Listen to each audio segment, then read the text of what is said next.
We're pleased to welcome now Jansen Owen. He serves in the Mississippi House of Representatives. He serves the good people of District 106, which incorporates Lamar and Pearl River counties. Representative Owen, good to see you, man. Thanks for coming in. Good to see you. Happy Friday. Yeah, man. It is a Friday, and it's been a long and a trying week. And, gosh, a lot to reflect on, certainly over the week in this country. And I pray that we are turning the corner to better days ahead. I got to say this. I thought the governor of the great state of Utah made some remarks this morning that were just spot on, calling for unity and to set aside our political differences when it comes to those provoking political violence, and he's right about that. I actually watched him right before I came up here, and Governor Cox is kind of somebody that's kind of flown under the radar in politics, but he made some very good statements and very true statements about how we need to start moving forward as a country. No doubt, and he even quoted Charlie Kirk himself as part of his remarks and got a little emotional. He broke up, as you could understand, for sure. But absolutely.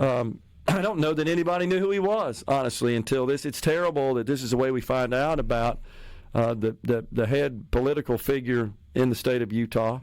Right. But certainly he's been on national news, and I think he's handled the situation with competence. He's been a strong leader. Now, I remember whenever he was running for re-election, he actually did a campaign ad with his Democratic opponent and ran it across the state and talked about how they are going to be they're going to be nice in politics, basically. So how about that's that? The first time I knew anything about Spencer Cox. I thought that was neat. That is very unusual in today's political climate. Speaking of which, you guys are getting ready to go back to the Dome here in January, a short 4 months away.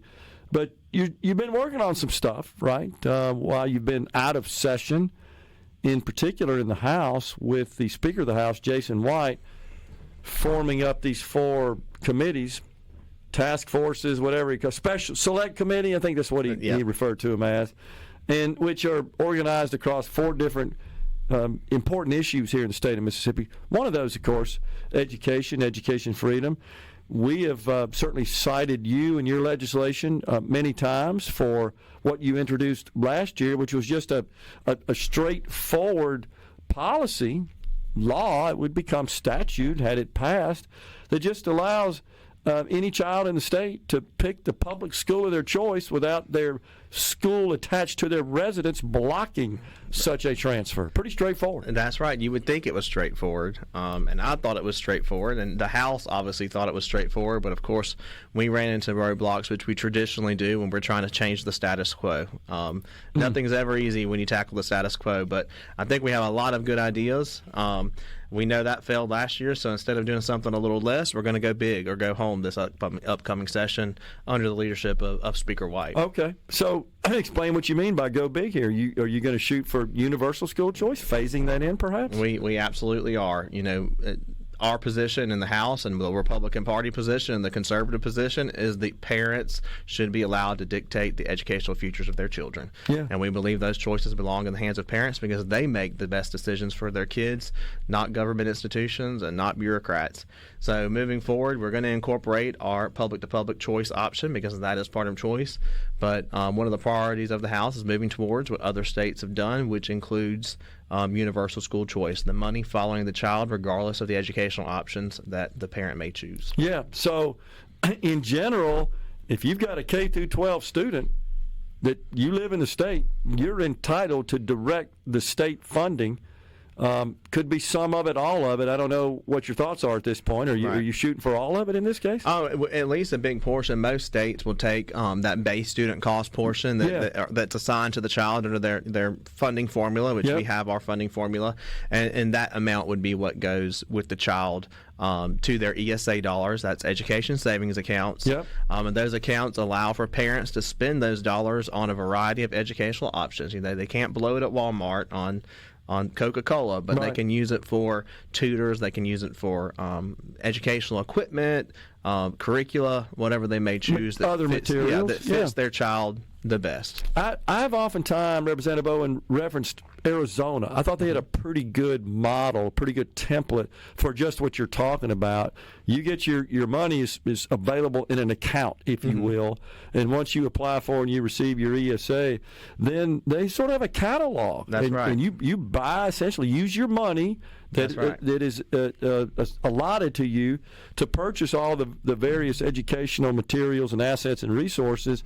You can't go to Walmart. They don't send you a check. There are a lot of people out there, I know you hear this, that think you're just going to send money to these people and they're going to go buy tobacco and alcohol with it. That's not how this works. Exactly. So Arizona, I'm glad you brought that up. Arizona was the first state to pass universal school choice, and now we've had a total of 17 states pass, including all of our sister states surrounding us. But we hear a lot from the opposition, Arizona has been bankrupted by their school choice program. Well, one, I would say that's not necessarily true. They did definitely spend more money than they anticipated on the program, but why did they do that? It became immensely popular with the parents in Arizona. They definitely underestimated the number of parents that would participate. In the years since, as additional states have come in, they've had more controls to make sure they can monitor the spending. I'll use Tennessee as an example. They passed their universal choice program last year. They had 20,000 kids originally, and it grows by a certain percentage every year, like a minimal percentage. But they have over 40,000 kids now on that wait list. It's become so popular that the political pressure now is for the legislature in Tennessee to go back in and appropriate money to fund that wait list because of popularity in Tennessee. Well, okay. Good information there. So I've also done some research about the situation in Arizona. There were a number of other factors that contributed to their budgetary problems. It wasn't just exclusively their school choice program, as opponents would have you believe. Right. You, I know, have been hit with the series of objections that we're all familiar with to those from those who oppose any sort of education freedom program. One of the primary ones deals with capacity. And I had a discussion at breakfast with some of my good friends in Rankin County this morning, and of course they're concerned about a district like that that's thriving. They're concerned about we would be overwhelmed with transfer students, and we don't have the capacity. But you accommodated that in your legislation. Explain that. That's actually correct. That from the very beginning, it's not something we added even. We actually had that. We're not going to force schools to take students when they can't fit them in the classrooms. That defeats the purpose of having a public school system. If they have capacity, though, we're just giving them the option to accept them. Okay. The biggest thing we're doing right now with the public part of the legislation is we're just telling the sending district they don't get to veto a parent's right to move. If they have been accepted by a school, anywhere that has capacity, then the sending school doesn't get to say, no, mom, no, dad. Superintendent me says, no, you can't send your baby to that school because I know better than you. And that's not right. And I think that flies in the face of what we believe as conservatives, that parents should make decisions for their children, not government. And that's consistent with what the president believes for sure in his administration. Absolutely. The president has been a key issue for the president. He ran on it. We talked about it at the convention. And even since he's taken office, he's implemented policies and supported other states who have implemented these policies because it's one of his key signature issues, probably because it's been in our party platform for the last 40 or 50 years. That's exactly right. That's precisely right. But here in Mississippi, we seem to be experiencing difficulty in adhering to that aspect of the platform. I think it's probably because we've been in a situation for the past 50 years where, Republicans have had a party platform, but we haven't been so successful at implementing what we believe in. Well, guess what, guys? We got it now. We can actually do what we want. So maybe we should just sit back and let's do what we've been preaching about for the last 50 years. Can't use that as an alibi anymore. That's right. But you've heard some of the other objections, of course. And it's something else. Let's clarify the current environment requires approval of both schools. That's correct. What we call the transfer or school, that would be the school attached to the residence of the child, and then the transfer school, that would be the receiving school that they're applying to transfer to. Currently, both have to approve. Rarely, does the transfer or school, their home school, ever sign off on that. That's correct. And I will say, choice is happening. On the coast, it's happening a lot between True. districts. So Yep. the public school choice is happening as long as a parent can get both to sign off. And generally, the motivation behind the sending district not signing off is because they don't want to lose the money. They don't want to lose the money. Yeah, Right. But they get to keep the local funds, and you have actually a plan for that. That's for correct. the receiving school. We'll get on that on the other side of the break. That's you can hang correct. around, huh? Thanks. Yeah, we got Representative Jansen Owen in the LO with Representative Jansen Owen. So we just talked about the capacity issue and how that was accommodated, and that would require, help me out here, each district to provide a report to the legislature, right, on an annual basis? That's correct. Indicating their capacity so that they couldn't just dream up, oh, we don't have any room. Well, you just told us 2 months ago you do. Right. Yeah. It would require a report. It would require transparency, which that in and of itself oftentimes scares people to death in some of these systems. It would require transparency. The only burden we would be putting on these receiving districts is transparency requirements. They just got to report what they're doing. Oh my gosh. So we can track the data. Well, since we pay for it, don't we have a right to see what's going on? I mean, that's pretty straightforward. I think if I'm sending my kid to a building, I get to, during the day, I believe I'm entitled to some information about what you're doing. Absolutely. I mean, that's just fundamental parental rights. Right. Is that what that is? And in this case, taxpayer rights as well when it comes to the use of the funds. Right. All right, so the capacity issue is one of those.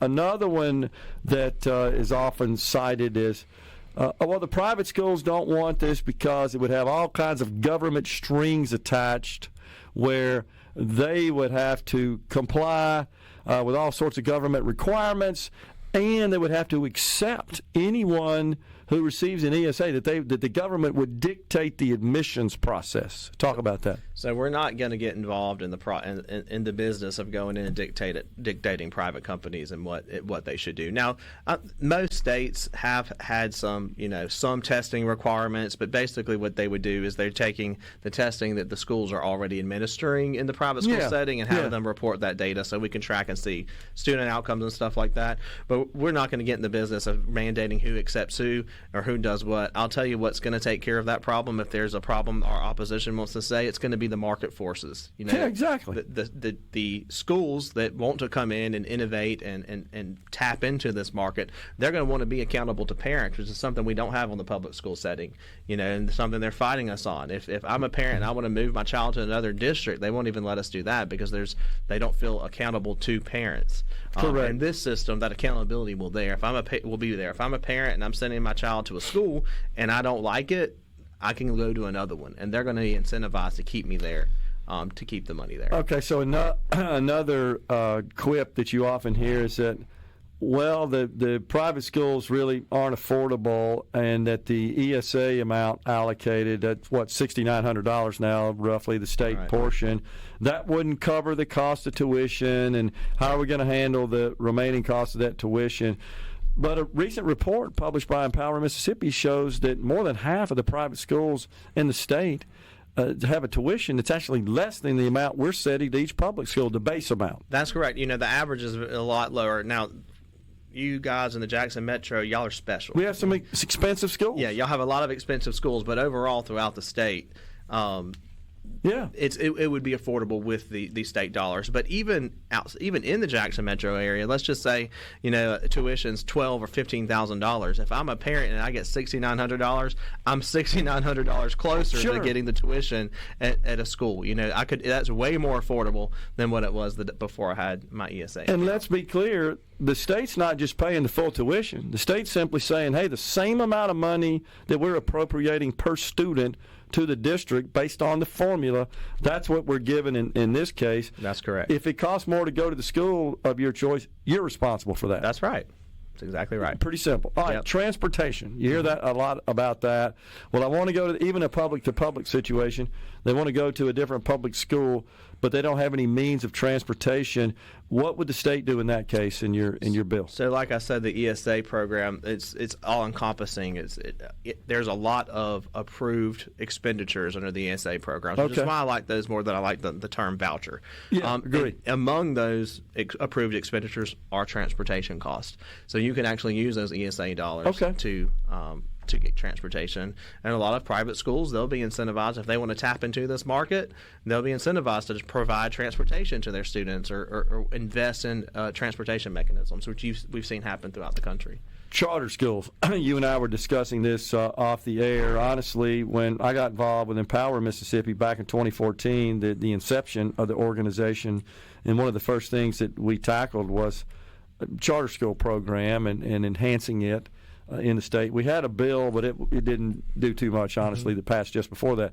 But we're limited to only D and F districts. That's right. And I think we got like 4 of those out of the 130-something districts we have in the state. So pretty much means that there's not a lot of opportunity for the formation of new charter schools.